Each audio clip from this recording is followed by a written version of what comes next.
Selamat malam Bapak Ibu Saudara sekalian. Shalom untuk kita semua. Saudara, sudah berapa lama kita menjadi Kristen? Mungkin sebagian dari saudara ke gereja sejak kecil. Mungkin ada lagi yang baru bertobat berapa bulan ini. Ya, macam-macam lah. Tetapi kita mau renungkan baik-baik malam ini bahwa kekristenan atau iman kepada Tuhan Yesus itu tidak sama atau bukan sebuah ritual. Makanya di dalam kekristenan tidak ada ayat hafalan, tidak ada posisi tangan harus bagaimana kalau berdoa, tidak ada hari-hari yang lebih baik dibandingkan hari lain, karena semua hari-harinya Tuhan. Ya, bukan ritual. Kekristenan itu juga bukan kumpulan liturgi. Kekristenan itu soal hidup ini, jalan hidup. Ya. Jadi yang namanya iman itu bukan hanya pengakuan kosong di mulut, tapi harus pengakuan melalui seluruh hidup kita. Seseorang itu kelihatan beriman atau tidak dari apa yang ia bicarakan, apa yang ia perbuat, itu saja. Sederhana sebenarnya. Makanya orang munafik itu akan kelihatan sekali. Tidak sulit melihatnya. Karena apa yang di luar, yang penampilannya itu hanya polesan saja. Nanti pada akhirnya akan ketahuan juga ujungnya di mana.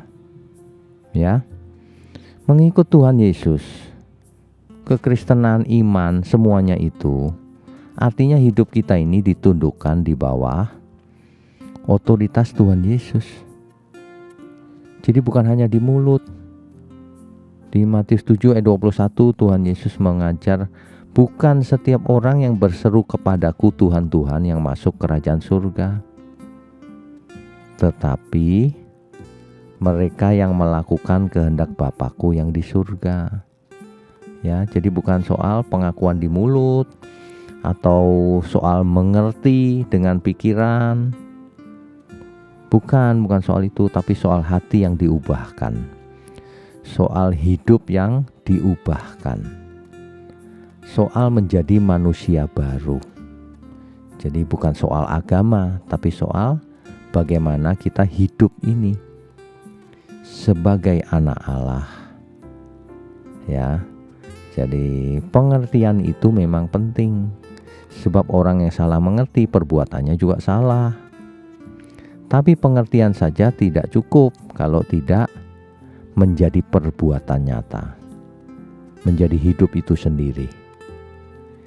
Itulah sebabnya Rasul Paulus berkata, hidupku bukanlah aku sendiri lagi, tetapi Kristus yang hidup di dalamku. Kan begitu saudara. Kalau kita benar-benar serius, mari kita berubah menurut pembaharuan akal budi kita.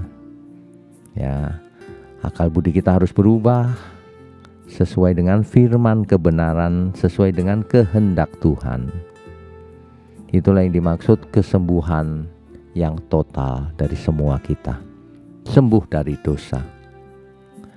Tuhan Yesus memberkati kita semua. Amin.